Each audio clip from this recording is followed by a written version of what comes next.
ये वचन होगा मरियम के गीत पर, जो मरियम ने, पता नहीं हिंदी कलीसिया में मैंने वो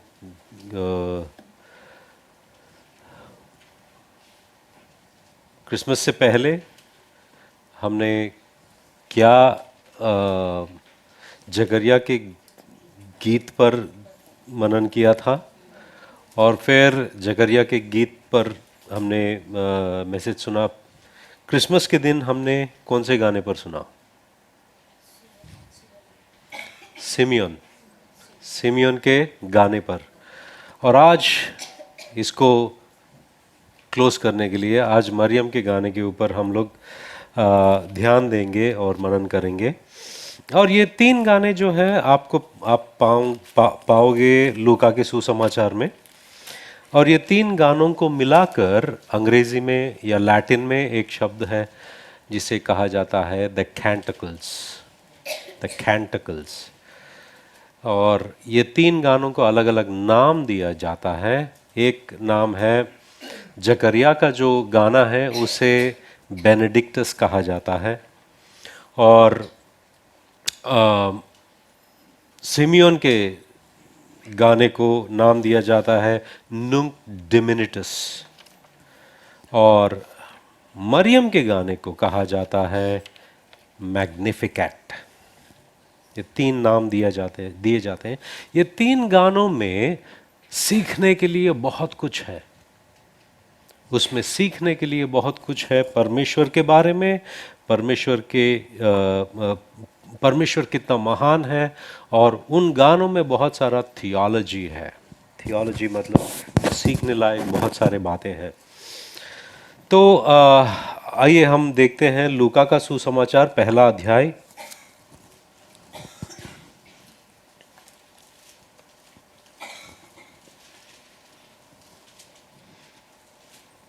पैंतालीस वचन से हम आगे पढ़ते हैं। धन्य है वो, हम लोग 45 नहीं, हम लोग और भी आगे जाकर पढ़ सकते हैं।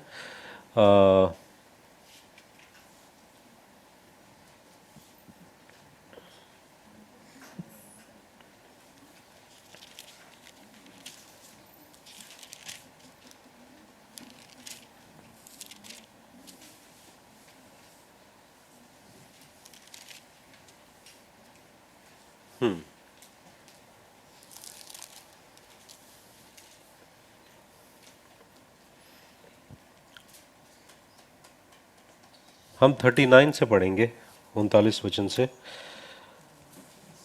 वहां पर लिखा है कि उन दिनों में मरियम उठकर शीघ्र ही पहाड़ी देश के यहूदा के एक नगर को गई और जकरिया के घर में जाकर एलीशिबा को नमस्कार किया। ज्यों ही एलीशिबा ने मरियम का नमस्कार सुना, त्यों ही बच्चा उसके पेट से उछला, और एलीशिबा पवित्र आत्मा से परिपूर्ण हो गई, और उसने बड़े शब्द से पुकार कर कहा, तू स्त्रियों में धन्य है और तेरे पेट का फल धन्य है। यह अनुग्रह मुझे कहां से हुआ कि मेरे प्रभु की माता मेरे पास आई?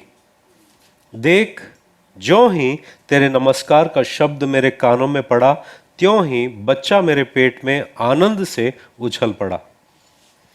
और 45 वचन में देखो, ये लिखा है कि धन्य है वह जिसने विश्वास किया कि जो बातें प्रभु की ओर से उससे कही गई वे पूरी होंगी।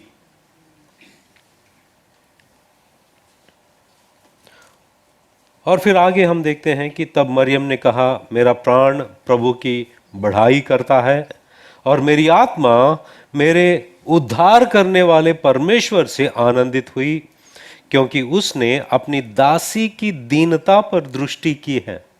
इसलिए देखो, अब से सब युग युग के लोग मुझे धन्य कहेंगे, क्योंकि उस शक्तिमान ने मेरे लिए बड़े बड़े काम किए हैं। उसका नाम पवित्र है, और उसकी दया उन पर जो उससे डरते हैं पीढ़ी से पीढ़ी तक बनी रहती है।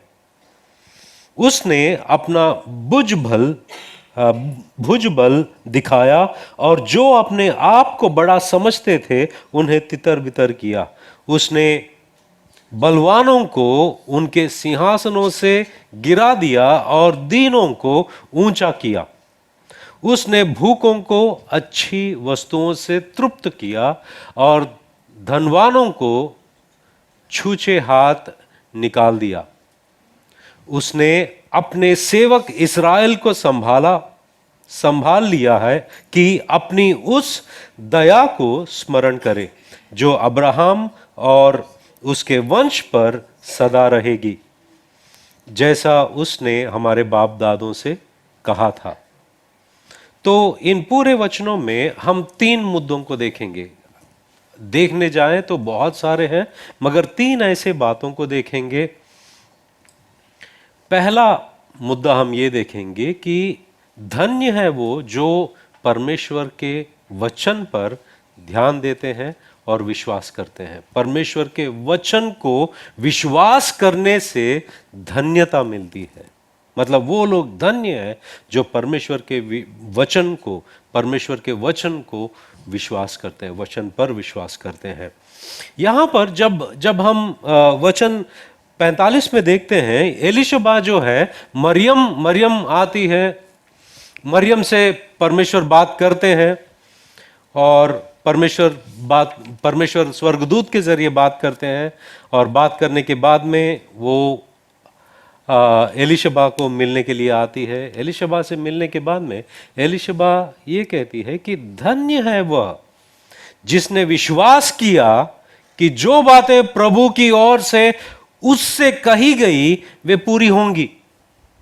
जब हम ये बात को सुनते हैं कि वो मरियम से कह रही है कि तूने परमेश्वर की आवाज को सुनी, सिर्फ सुनी नहीं है मगर तुमने विश्वास किया कि ये बातें पूरी होंगी। मतलब मैं सोच रहा था कि इस मुद्दे पर जोर डालने की क्या जरूरत थी। क्यों एलीशबा ये बात क्यों कह रहे हो? एलीशबा कहती है कि मेरे पति से बात किए थे मगर उन्होंने विश्वास नहीं किया कि ये बातें पूरी होंगी। जब हम देखेंगे तो लूका के सुसमाचार पहले अध्याय के 18 वचन में जकरिया कहता है कि जकरिया ने स्वर्गदूत से पूछा, ये मैं कैसे जानूं क्योंकि मैं तो बूढ़ा हूं और मेरी पत्नी भी बूढ़ी हो गई है। ये मैं कैसे जानूं? मतलब वहां पर जो प्रश्न की शुरुआत जो होती है यूनानी भाषा में कटाटिस, मतलब वो एक तरह से पूछ रहा है कि इसका क्या सबूत है कि ये होगा, ऑन व्हाट बेसिस और व्हाट इज द प्रूफ। क्या सबूत है कि यह चीज होगा? मैं तो बूढ़ा हूं। तो जकरिया ने जब स्वर्गदूत उससे बात किया वो सबूत मांग रहा था। काफी बार हम देखते हैं कि जब मरियम के प्रश्न को देखते हैं, इसका और मरियम का प्रश्न के साथ में जब तुलना करते हो तो दोनों जो प्रश्न है समान लगेंगे आपको। जकरिया ने कहा 18 में कि जकरिया ने स्वर्गदूत से पूछा, ये मैं कैसे जानूं क्योंकि मैं तो बूढ़ा हूं और मेरी पत्नी भी बूढ़ी हो गई है। तो मरियम क्या पूछती है? मरियम 34 वचन में पूछती है,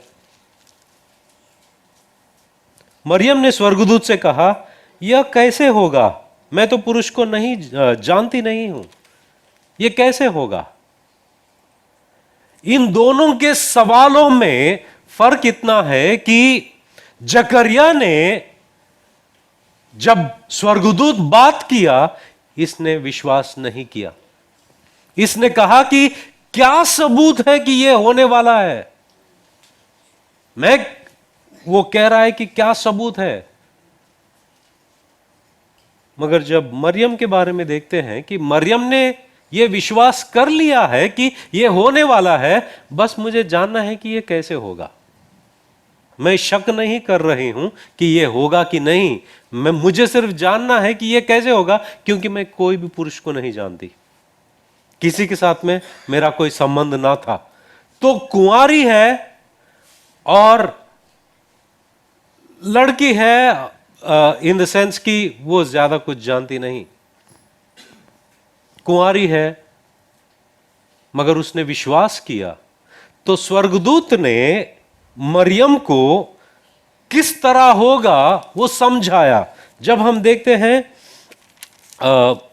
35 के बाद में 36 देखेंगे, 35 में देखेंगे, स्वर्गदूत ने उसको उत्तर दिया, पवित्र आत्मा तुझ पर उतरेगा और परम प्रधान की सामर्थ तुझ पर छाया करेगी, इसलिए वह पवित्र जो उत्पन्न होने वाला है परमेश्वर का पुत्र कहलाएगा। जो स्वर्गदूत ने मरियम से कहा कि ठीक है, तुझे जानना है कि यह कैसा होगा, इस तरह से होगा, वो प्रोसेस पूछ रही थी। और जकरिया जो है वो शक कर रहा था कि यह होगा कि नहीं, मुझे कैसे पता। इसलिए स्वर्गदूत ने उसे कहा, जब तक ये चीजें नहीं होंगी तब तक आप बात नहीं करोगे, क्योंकि आपने विश्वास नहीं किया। तो जब मरियम एलिशबा के पास आती है, इसी बात का जोर डालती है कि धन्य है तू, क्यों? तूने विश्वास किया कि ये चीजें होंगी, ये चीजें होंगी, क्योंकि मेरा पति विश्वास नहीं किया था। धन्य है तू। और ये धन्यता जो है, जब जब हम देखते हैं कि पहला मुद्दा ये मैंने कहा,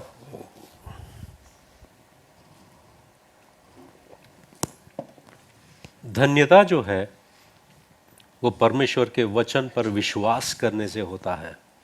धन्य है वो लोग जो विश्वास करते हैं कि ये परमेश्वर का वचन है और इसके अनुसार होगा।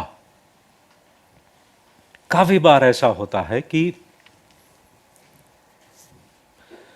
मरियम के पास स्वर्गदूत का शब्द था परमेश्वर की ओर से, और हमारे पास क्या है? वचन है। वचन हमारे पास होता है, मगर हम जकरिया के नाई वचन को पढ़ते हैं। किसके नाई वचन को पढ़ते हैं? जकरिया के नहीं। ये है मगर ये थोड़ी मेरे जिंदगी में होने वाला है, ये है मगर ऐसा थोड़ी होगा, अगर होगा भी तो मैं बूढ़ा हूं, मेरे जिंदगी में नहीं होगा। किसी और ने गवाही दी, उसके जिंदगी में हुआ है मगर मेरे जिंदगी में नहीं होगा।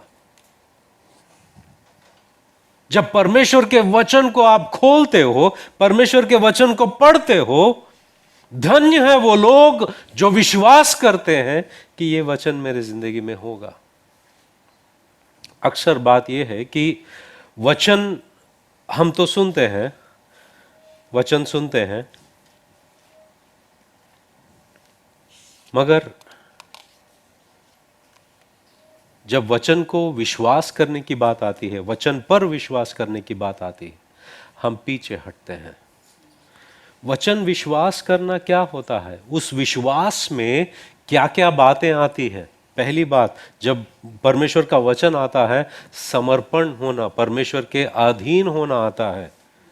क्योंकि जब मरियम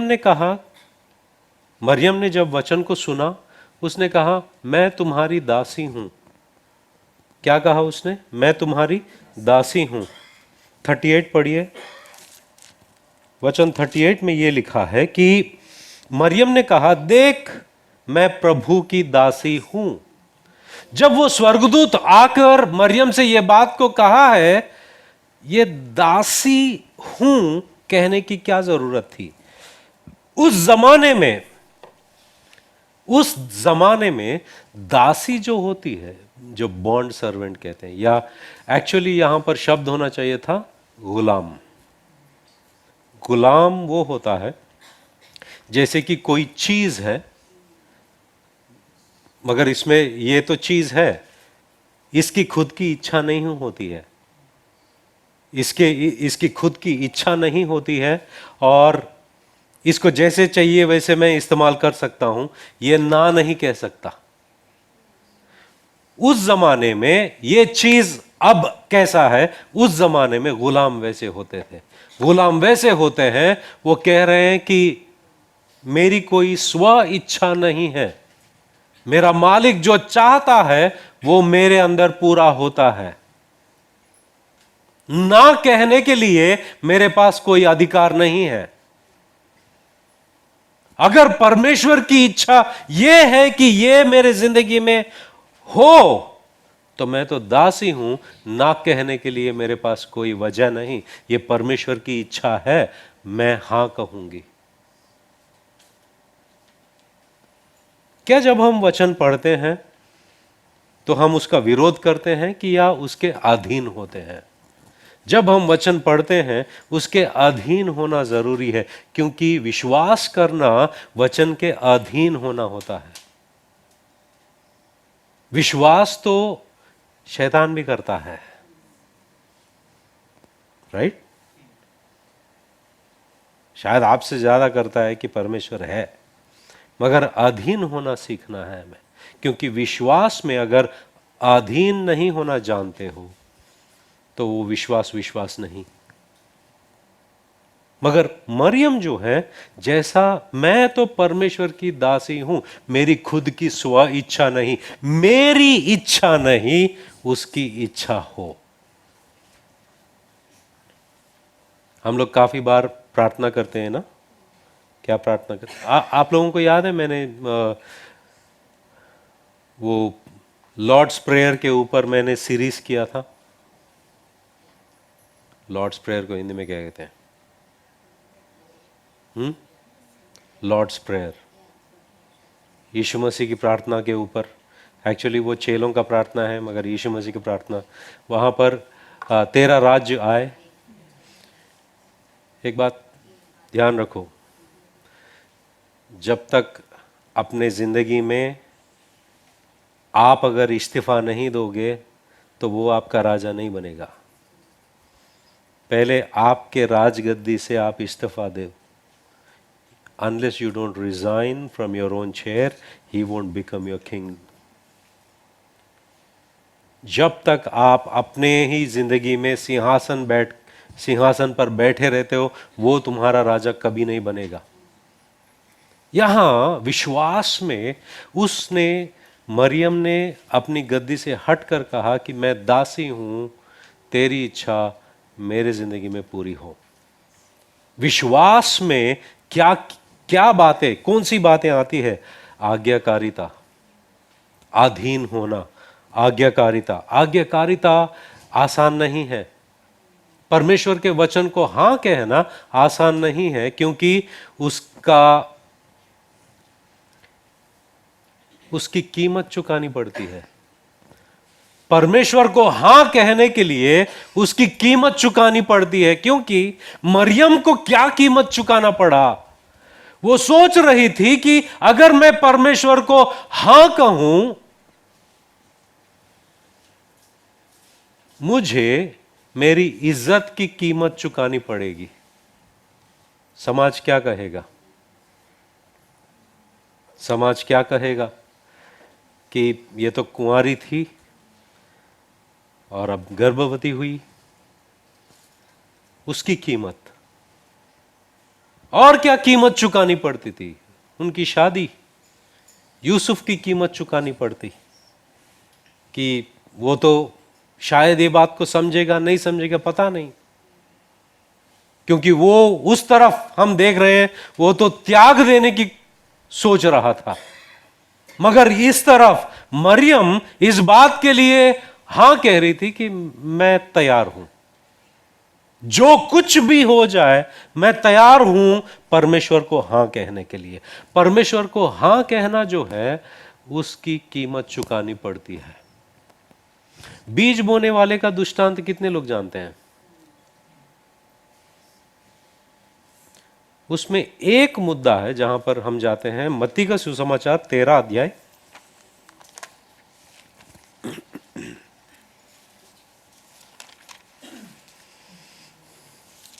उत्पत्ति का 13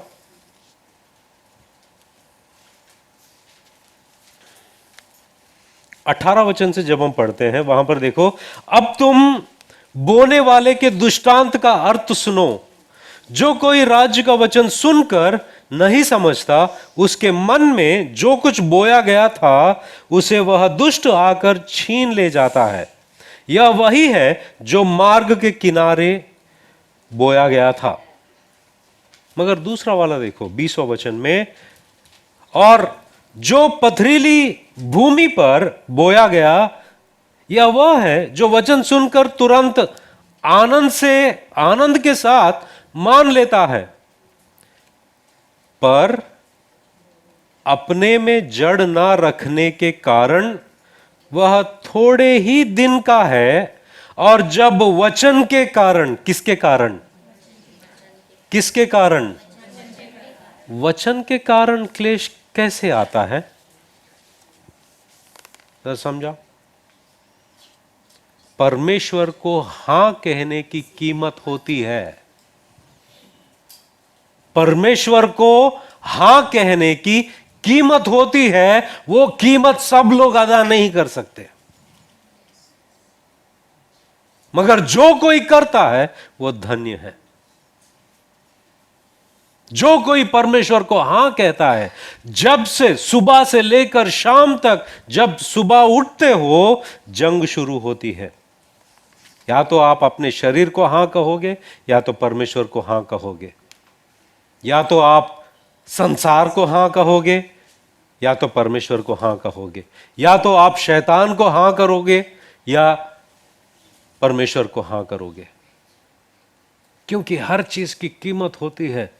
मगर जो कोई परमेश्वर को हां कहने के बातें जो है वो ज्यादा होती रहेंगी, और दुनिया को, शैतान को, शरीर को हां कहने के किस्से कम होते रहेंगे, वो आत्मिक रीति से उन्नति पा रहा है। ये क्या सूचना है कि आप आत्मिक बन रहे हो? क्या सूचना है कि आत्मिक रीति से आप उन्नति पा रहे हो? यही सूचना है कि आप शरीर को, संसार को और शैतान को ना कह रहे हो, और परमेश्वर को हां कह रहे हो। क्योंकि परमेश्वर को हां कहने की कीमत चुकाने पड़ती है। उद्धार की कीमत नहीं है, उद्धार तो मुफ्त है। प्रचार में अभिषेक जो होता है उसकी भी कीमत होती है। कीमत क्या है? घुटने, परमेश्वर के सामने घुटने टेकना। सब नहीं कीमत चुकाते हैं। अच्छा प्रचार करने की कीमत होती है। कभी कभी आपका नींद गंवाना पड़ता है, सब नहीं चुकाते हैं। सुसमाचार प्रचार करने के लिए कीमत चुकानी पड़ती है। आपका जो वक्त होता है, जब आप घर में बैठकर टीवी देखते हैं या मोबाइल रील देखते हैं, उसको त्यागना पड़ता है। उसकी प्रचार करने के लिए कीमत। परमेश्वर को हर बार जब आप परमेश्वर को हां कहते हो, उस तरफ आपको कीमत चुकानी पड़ती है हर चीज की। क्योंकि वचन के खातिर क्लेश आएगा। मगर मरियम जो है वो हां कही, अपने आप को समर्पण किया, वचन के अधीन आई, और उसी में धन्यता है। धन्य है वो लोग। इसलिए एलिशबा कहती है, क्या कहती है? धन्य है वह जिसने विश्वास किया कि जो बातें प्रभु की ओर से उससे कही गई वे पूरी होंगी। वो पूरी होंगी। ये पहला मुद्दा है। दूसरा मुद्दा हम देखते हैं इन वचनों में कि जब हम ये गीत को देखते हैं, यहां पर दूसरा मुद्दा ये है कि धन्यता, जो पहला वाला धन्यता यहां पर है कि जो कोई परमेश्वर के वचन पर विश्वास करता है कि वो पूरा होगा। दूसरी बात, जो इंसान परमेश्वर के कामों पर ध्यान देता है उसके अंदर से स्तुति उठती है, स्तुति जगती है। जो विश्वास करता है वो धन्य है, जो परमेश्वर के वचनों पर विश्वास करता है, मगर जो परमेश्वर के कामों पर ध्यान देता है उसके अंदर से स्तुति उठती है। यहां पर जब हम देखते हैं मरियम के गीत में 48 वचन में देखते हैं, क्योंकि उसने अपनी दासी की दीनता पर दृष्टि की है, दृष्टि की है, दृष्टि की है। और 49 में जब हम देखते हैं, क्योंकि उस शक्तिमान ने मेरे लिए बड़े बड़े काम किए हैं। बड़े बड़े काम क्या किए हैं? और आगे हम देखते हैं कि 51 में, उसने अपना बुझ भल दिखाया और जो अपने आप को बड़ा समझते थे उन्हें तितर बितर किया।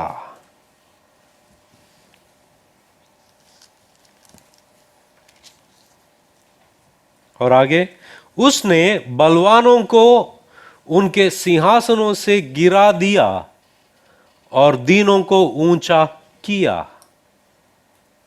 उसने भक्तों को अच्छी वस्तुओं से तृप्त किया और धनवानों को छूचे हाथ निकाल दिया। और आगे पढ़ते हैं हम, उसने अपने सेवक इस्राएल को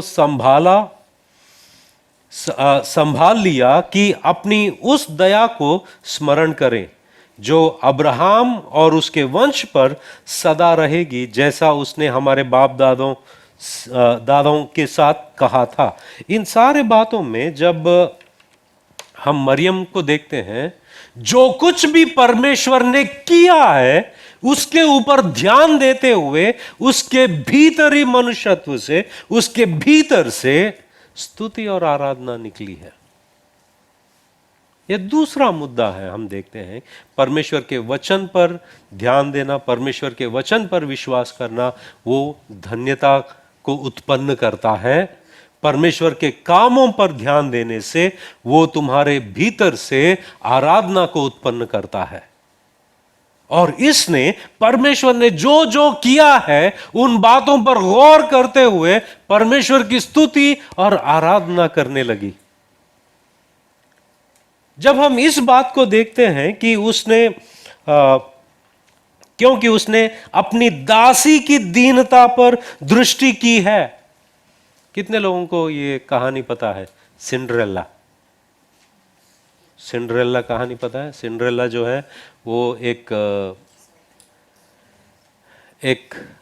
लड़की होती है और उसकी सौतेली माँ और सौतेली बहन जो है, कुछ 3 बहनें होती हैं, ये लोग बहुत सताते हैं उसे, उसके साथ में काम करवाते हैं और पूरा वक्त उसको किचन में रखा जाता है।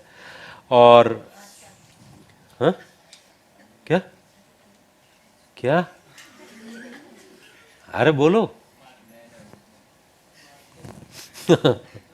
मारते भी हैं? अच्छा, सिंडर मतलब राख, ऐश। सिंडरेला मतलब क्योंकि उसके कपड़ों में पूरा राख से भरा होता है तो उसका नाम रखा है सिंडरेला, मतलब लिटिल ऐश गर्ल, मतलब एक छोटी सी राख वाली लड़की। मगर अचानक एक दिन होता है कि एक राजकुमार की नज़र उस पर पड़ती है और लॉन्ग स्टोरी शॉर्ट उनकी शादी होती है। अब बात यह है कि ये सिंडरेला पर परमेश्वर की दृष्टि पड़ी और मरियम जो है इस अनुग्रह को याद करते हुए परमेश्वर की स्तुति कर रही है। वो कह रही है कि उसने मुझ पर दीनता पर, दासी की दीनता पर दृष्टि की है। क्या यही कहानी हमारी सबकी नहीं है? हम सब वैसे ही थे और परमेश्वर ने हम पर दृष्टि किया है, इसीलिए आज हम यहां पर बैठे हैं। परमेश्वर ने हम पर इस तरह दृष्टि दिखाई कि भले ही हमारे इर्द गिर्द में इतने सारे लोग हैं, हमारे रिश्तेदारों में इतने सारे लोग हैं, मगर इन सारे लोगों के बीच से हमें अलग किया परमेश्वर ने, और हम आज सुसमाचार जानते हैं। क्या ये उसने हम पर मेहरबानी नहीं की? क्या हम इससे मरियम से जुड़कर ये नहीं कह सकते कि अपनी दासी पर या दास की दीनता पर दृष्टि की है? जब हम मरियम के इस गीत को देखते हैं, वो परमेश्वर ने जो जो किया है उनके जिंदगी में, ना केवल उसके व्यक्तिगत जिंदगी में, बट पूरे इस्राएल के जिंदगी में या उस इस्राएल के इतिहास में जो उसने किया है, उन सारे बातों को याद करते हुए जब वो याद कर रही है, उसके अंदर से स्तुति उत्पन्न हो रही है। ये दूसरा मुद्दा हम देखते हैं कि जो परमेश्वर के कामों पर ध्यान लगाता है, उसके अंदर से स्तुति उत्पन्न होती है। जो परमेश्वर के वचन पर ध्यान देता है, उस पर विश्वास करता है, आशीषित उत्पन्न करता है। काफी बार हम लोग सोचते हैं कि परमेश्वर ने क्या किया मेरे लिए। कभी सोचा है परमेश्वर ने क्या किया है?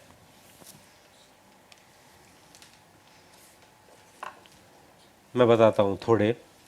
तुम अभी जिंदा हो, अभी भी जिंदा हो, अभी भी सांस ले रहे हो। कुछ तकलीफ हो रही है सांस लेने में? नहीं हो रही है। खाना खाए हो और यहां तक चल के आए हो, यहां बैठने में दिक्कत हो रही है, ये सब परमेश्वर के आशीषें हैं। आपकी तरह कोई सांस नहीं ले पा रहा है, आपकी तरह कोई खाना नहीं खा पाया, आपकी तरह इत्मीनान से बैठ नहीं पा रहा है कोई। ऐसे हम गिनते जाएंगे ना, बहुत सारे आशीषें हैं जो सुबह से लेकर शाम तक। क्रूस पे चढ़ाऊं?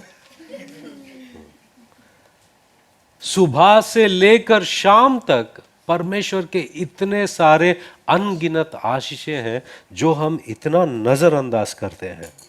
एक गाना है जिसका नाम है अपनी आशीषें गिनो। क्या? अपनी आशीषें गिनो। ये गाना क्या कहता है कि जब जीवन की लहरों में तुम आंधी से धीर जाओ, जब निराशा हो जाओ, लगे सब कुछ खो गया हो, गिनो अपनी आशीषें, एक एक करके नाम लो, देखकर चकित हो जाओगे प्रभु ने क्या क्या किया है। अपनी आशीषें गिनो, एक एक करके नाम लो, अपनी आशीषें गिनो, देखो परमेश्वर ने क्या किया है। अपनी आशीषें गिनो, एक एक करके नाम लो, अपनी आशीषें गिनो, देखो परमेश्वर ने क्या किया है। ये कोरस है वो गाने का। और फिर आगे जाकर वो गाना ये कहता है कि क्या कभी चिंताओं का बोझ तुम पर भारी हो गया? क्या वह क्रूस कठिन लगता है जो तुम्हें उठाना है? अपनी आशीषें गिनो, हर संदेह दूर हो जाएगा और जीवन के हर दिन तुम गीत गाते जाओगे। कब? जब अपनी आशीषों को गिनोगे। जब तुम दूसरों की भूमि और धन देखकर सोचो, याद रखो मसीह ने तुम्हें अनमोल धन का वादा दिया है। अपनी आशीषें गिनो जो धन से खरीदी नहीं जा सकती। स्वर्ग में तुम्हारा प्रतिफल और ऊंचा घर ठहरा है। लास्ट, लास्ट में ये गाने का जो मुखड़ा है, इसलिए संघर्ष में चाहे बड़ा हो या छोटा हिम्मत मत हारो, क्योंकि परमेश्वर सब पर प्रभु है। अपनी आशीषें गिनो, स्वर्गदूत साथ देंगे, यात्रा के अंत तक तुम्हें सहारा और शांति देंगे। एक कहानी सुनाऊं आपको। यह कहानी ऐसा है,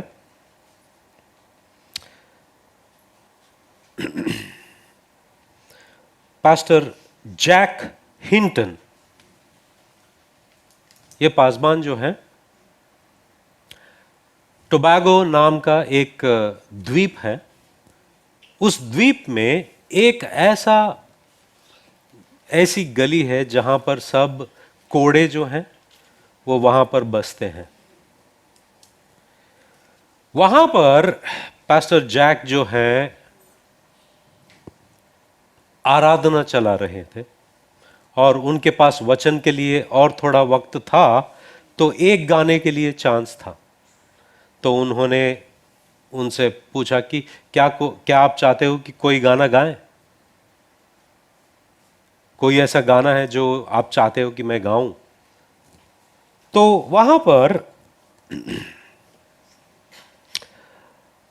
एक औरत, एक महिला जो तब तक जो पुलपिट है उसके और पीठ रखकर बैठी थी, तब उसने मुड़कर अपना हाथ उठाया।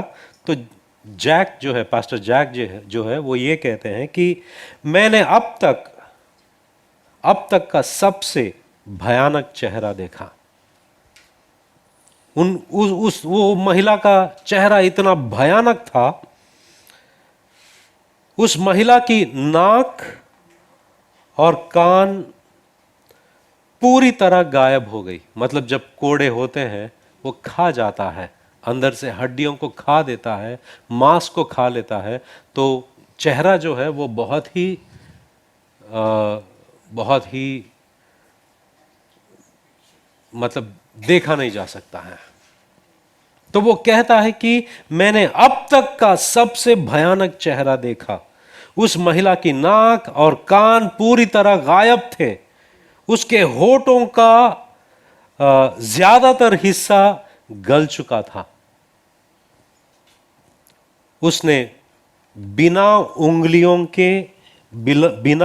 उंगलियों वाला हाथ उठाकर, मतलब उसके उंगलियां भी चली गई, वो हाथ उठाकर उसे कहा, क्या हम अपनी आशीषें गिनो वो गाना गा सकते हैं?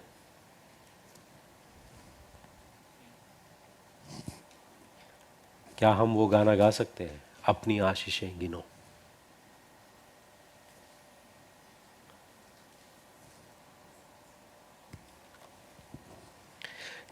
हमारे पास बहुत सारे कंप्लेंट्स होते हैं परमेश्वर को लेकर। बहुत सारे कंप्लेंट्स होते हैं, ये नहीं, वो नहीं, ये नहीं दिया परमेश्वर ने, वो नहीं दिया। और वो नहीं मिला तो चर्च भी आना बंद हो जाता है कि परमेश्वर ने ये नहीं दिया, वो नहीं दिया, वो मुझे अभी चाहिए था मगर नहीं मिला, तो मैं परमेश्वर से नाराज हूं। तो देगा तो ही मैं आऊंगा या आऊंगी। अपने आशीषों को गिनो। और मरियम वही कर रही थी कि जितने सारे, क्या मरियम अमीर बनी उसके बाद में? नहीं। क्या मरियम को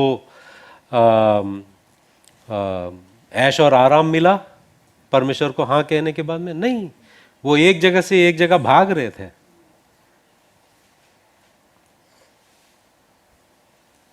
मगर उसने आशीषों को गिना। आशीषों को गिनना सीखो, क्योंकि एक गुनाह ऐसा है, यह बहुत बड़ा गुनाह है। ये कौन सा गुनाह है पता है? Sin of ingratitude. मतलब एक रोमा की पत्री, पहला अध्याय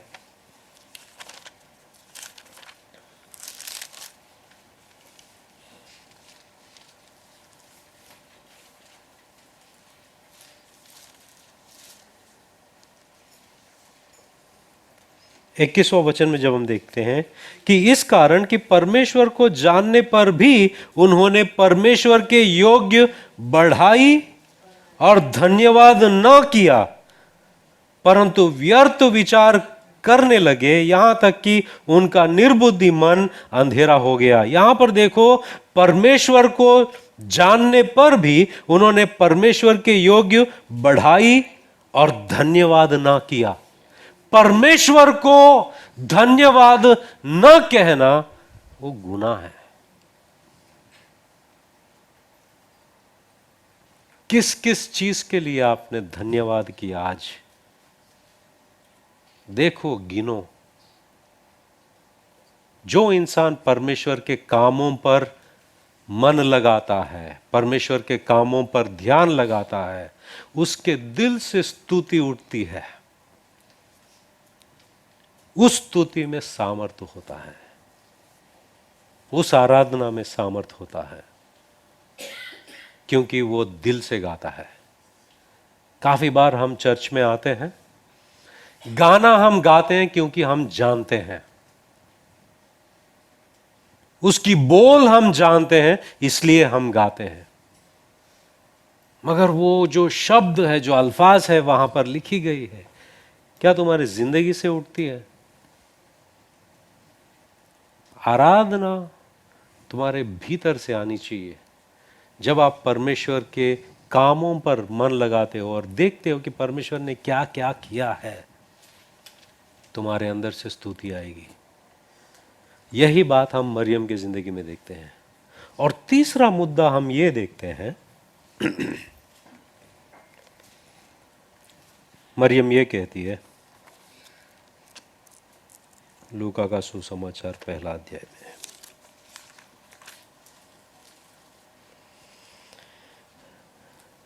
क्योंकि उसने अपनी दासी की दीनता पर दृष्टि की है, इसलिए देखो, अब से सब युग युग के लोग मुझे धन्य कहेंगे, क्योंकि उस शक्तिमान ने मेरे लिए बड़े बड़े काम किए हैं।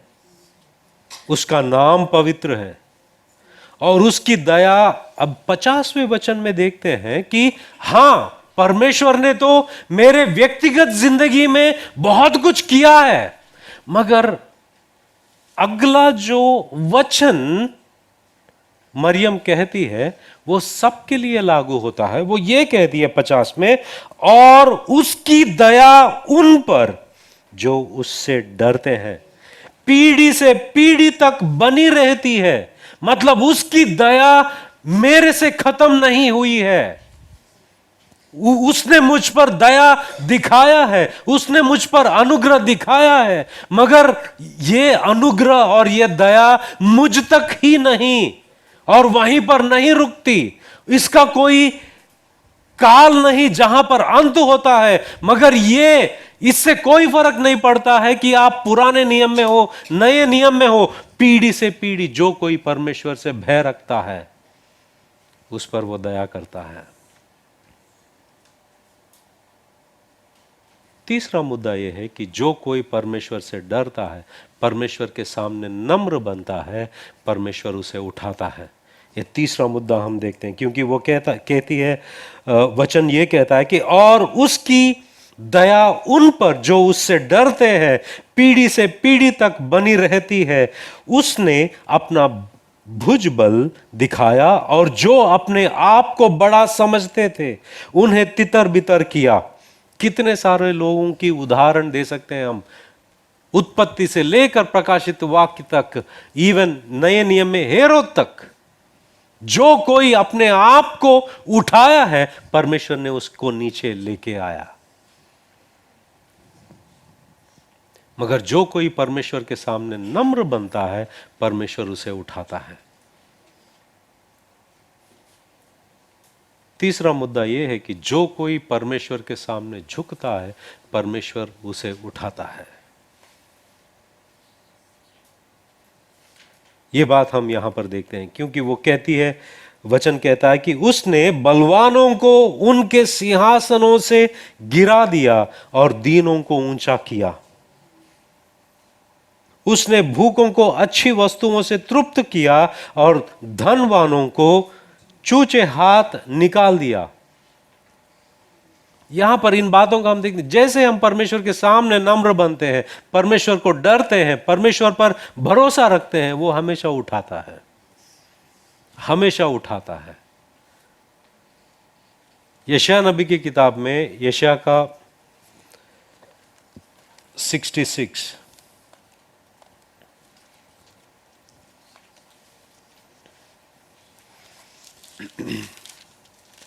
और वचन 2 ये कहता है कि यहोवा की यह वाणी है, ये सब वस्तुएं मेरी ही हाथ की बनाई हुई है, इसलिए ये सब मेरी ही है, परंतु मैं उसी की ओर दृष्टि करूंगा। किसकी ओर दृष्टि करूंगा? उसी की ओर दृष्टि करूंगा जो दीन और खेदित मन का हो और मेरा वचन सुनकर थरथराता हो। उसी की ओर क्या दिखाएगा वो? उसी की ओर दृष्टि करूंगा जो दीन और खेदित मन का हो और मेरा वचन सुनकर थरथराता हो, भय मानता हो। दीन हूं, आत्मा में दीन बनना सीखो। काफी बार लोग जो हैं अपने आप को सामने रखने की कोशिश करते हैं, अपने आप को अव्वल बनाने की कोशिश करते हैं। मैं फर्स्ट, मैं उत्तम, मैं ऊंचा, मैं सबसे आगे। भले ही आप ये बोलते नहीं हो, मगर आपके दिल में हो सकता है कि मुझे ऐसा होना है या मुझे ऐसा रहना है, मैं बहुत इंपॉर्टेंट हूं, मैं फर्स्ट हूं। कुछ लोग ऐसा होते हैं, मगर हमेशा याद रखो, नम्र हृदय रखना जरूरी है, क्योंकि परमेश्वर उन्हीं को ऊंचा उठाता है। क्योंकि पहली बात तो ऐसा है कि परमेश्वर नम्र लोगों को चुनता है, जिनकी कोई पहचान नहीं होती है। जैसे कि पहला कुरिन्थियों की पत्री पहला अध्याय 27 से लेकर 31 वचन तक पौलुस कहता है, एक बार अपने आप को देख लो, आप में से कितने लोग महान हैं, कितने लोग ऐसे हैं वैसे हैं। कोई भी आपके इन सारे सांसारिक चीजों को देखकर परमेश्वर ने नहीं चुना आपको। इसराइल को भी इसलिए नहीं चुना, इसराइल को इसलिए चुना क्योंकि वो सबसे छोटा है, कमजोर है। हमेशा परमेश्वर कमजोरों को चुनता है। जो अपने आप में लोग सोचते हैं कि वो ताकतवर है, एक्सक्यूज मी, क्योंकि ताकतवर कभी भी परमेश्वर को महिमा नहीं देता। इसलिए परमेश्वर हमेशा कमजोरों को चुनता है, क्योंकि कमजोर ये कहता है कि ये तो मैं कर ही नहीं सकता, परमेश्वर ने किया। वो जानता है परमेश्वर को पूरी पूरी आदर देना क्या है, क्योंकि उस आदर का हिस्सेदार नहीं बनता, वो उस महानता का हिस्सेदार नहीं बनता, क्योंकि वो जानता है कि उसने किया है। दीनता में बने रहना सीखो, नम्रता में। परमेश्वर आपको सही वक्त पर उठाएगा। ये 3 बातें हम देखते हैं परमेश्वर के वचन में। मत्ती के सुसमाचार 5:3 में एक बात लिखी गई है। अध्याय 5 वचन 3।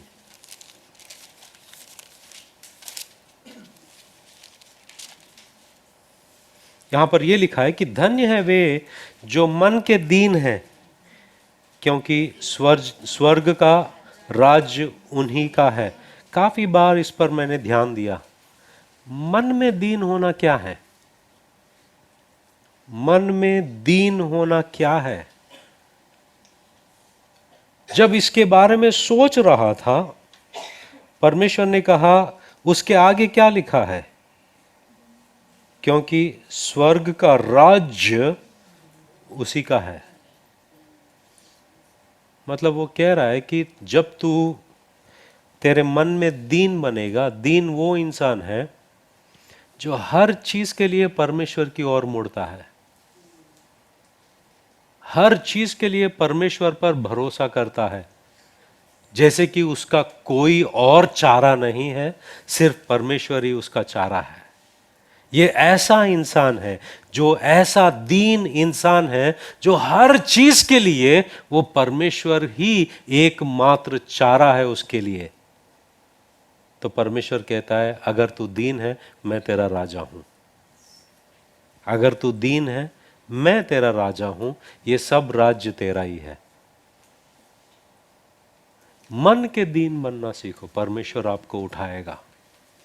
और ये बात मरियम कहती है कि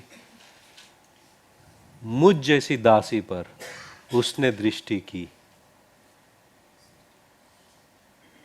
शायद उसकी कोई गिनती ना हो समाज में, शायद उसे कोई देखता भी ना हो, मगर ये बात को समझा उसने। एलिशबा ने भी समझा ये बात को कि ये ऐसा कैसा मुझे अनुग्रह मिला, कैसा मुझे अनुग्रह मिला। पहला मुद्दा क्या था? पहला मुद्दा क्या था?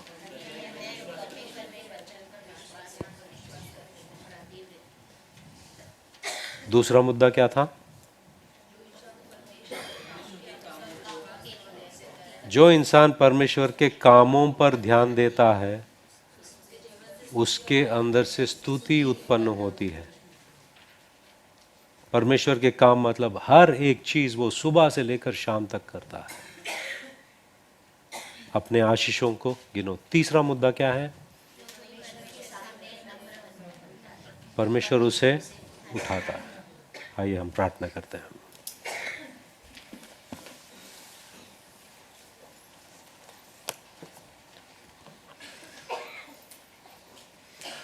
पिता परमेश्वर, हम तेरा धन्यवाद करते हैं, इस शाम के समय तूने हमसे बातें की, तेरे वचन के गहराइयों को हमें समझाया। धन्यवाद परमेश्वर। ये वचन शैतान छीन के ना ले जाए, मगर परमेश्वर हम इस वचन पर मनन करते रहे। धन्यवाद। यीशु मसीह के नाम से हम प्रार्थना करते हैं। आमीन।